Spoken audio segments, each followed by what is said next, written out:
విశాఖపట్నం ఎర్రమట్టి దిబ్బలు యునెస్కో సహజ వారసత్వ సంపదగా టెంటేటివ్ లిస్టులో చేర్చబడ్డాయి. జియోలాజికల్ సర్వే ఆఫ్ ఇండియా సహకారంతో ఈ ఘనత సాకారమైంది. ఎర్రమట్టి దిబ్బలకు ఈ అరుదైన గుర్తింపు పొందడం పట్ల జనసేన పార్టీ ప్రధాన కార్యదర్శి బొలిశెట్టి సత్యనారాయణ హర్షం వ్యక్తం చేస్తున్నారు. ఈ సహజ వారసత్వ సంపదను కాపాడి మహత్తర గౌరవం సాధన కోసం దశాబ్దాలుగా కృషి చేసిన అధికారులు, పర్యావరణవేత్తలకు కృతజ్ఞతలు తెలియజేశారు.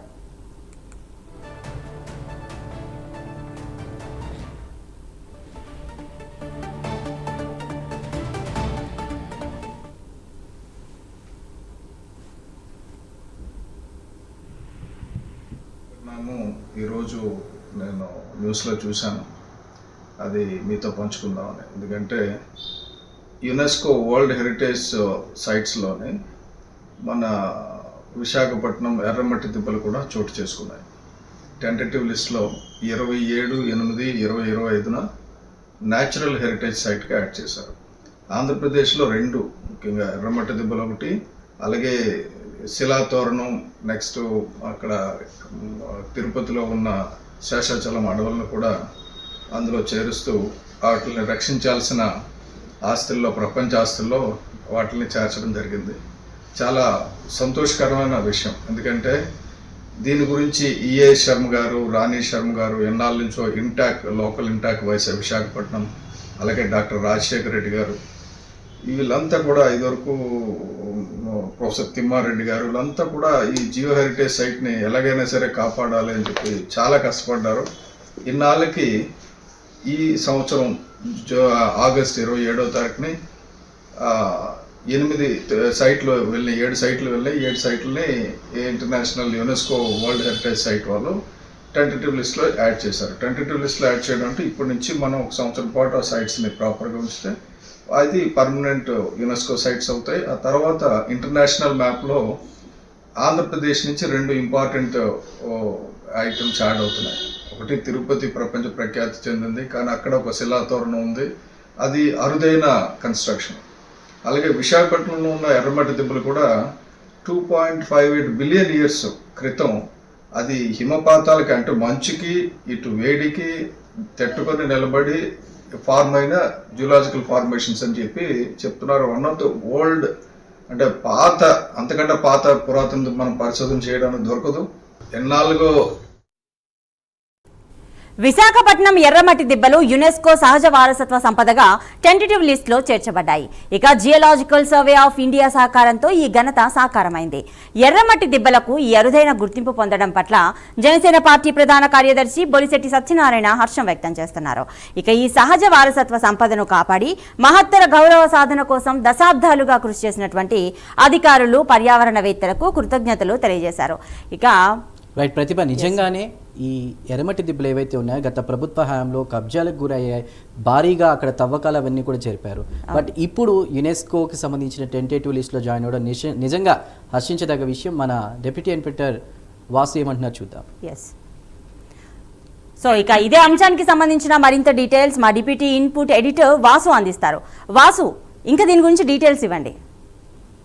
ప్రతిభ, ఎర్రమట్టి దిబ్బలు ప్రపంచవ్యాప్తంగా కూడా విశాఖలో చాలా గుర్తింపు ఉంది.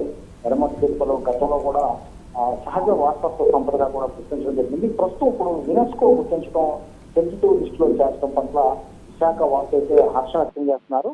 ఆ యునెస్కో ప్రపంచ వారసత్వ టెంటేటివ్ లిస్టులో సహజ వారసత్వంగా ఆగస్టు 27వ తేదీన నమోదు చేశారని తెలిసింది. ఈ ఎర్రమట్టి దిబ్బలో భూ వైజ్ఞానిక కాలం ప్రకారం దాదాపు 1500 ఎకరాల్లో విస్తరించింది. గత ప్రభుత్వ హయాంలో ఈ ఎర్రమట్టి దిబ్బలు చాలా వివాదాస్పదంగా మారి, ఎందుకంటే గత వైసీపీ హయాంలో కొంతమంది వైసీపీ అనుచరులు అయితేనే వాళ్ళ మద్దతు తెలుపుతూ వాళ్ళందరూ కూడా ఎర్రమట్టి దిబ్బలను ఆక్రమించుకోవడం, తర్వాత జనసేనని పవన్ కళ్యాణ్ ఎర్రమట్టి దిబ్బలను పరిశీలించి మొత్తం కూడా ప్రభుత్వం ఏర్పడ్డాక ఆక్రమణలు తొలగించేందుకు ప్రయత్నాలు కూడా జరగడం, ఈ నేపథ్యంలో ఈ గుర్తింపు రావడం పట్ల అయితే విశాఖలో పర్యావరణవేత్తలు అయితేనే, విశాఖ వాసులు అయితే హర్షం వ్యక్తం చేస్తున్నారు. భౌగోళిక చరిత్రలో కోటనగిరిలో యుగం దాదాపు 2.6 మిలియన్ సంవత్సరాల క్రితం ప్రారంభమైన నేటి వరకు కూడా ఈ సముద్ర మట్టం పెరుగుదల, తగ్గుదల, వాతావరణ పరిరక్షణ మొత్తం సహజసిద్ధంగా ఏర్పడినటువంటి ఈ ఎర్రమట్టి దిబ్బల వల్ల ఎంతో ఉపయోగం ఉంది.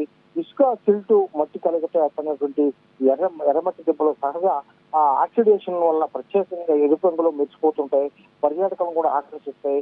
ఇది దేశ విదేశాల నుంచి కూడా ఎర్రమట్టి దిబ్బలు చూసేటైతే భారీగా తరలి వస్తుంటారు. అదేవిధంగా షూటింగ్ కూడా చాలా సినిమా షూటింగ్ కూడా ఇక్కడ జరగడం జరిగింది.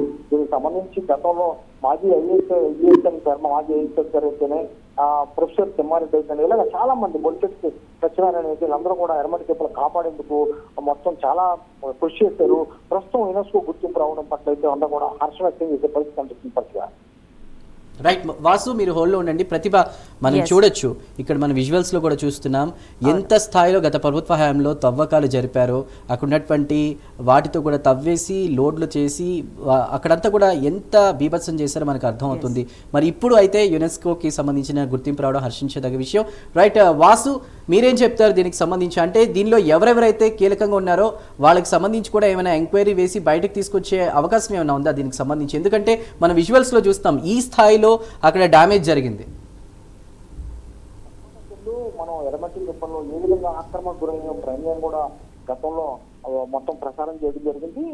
చాలా మంది కూడా నాయకులు కూడా దీన్ని మొత్తం ఖండించడం జరిగింది.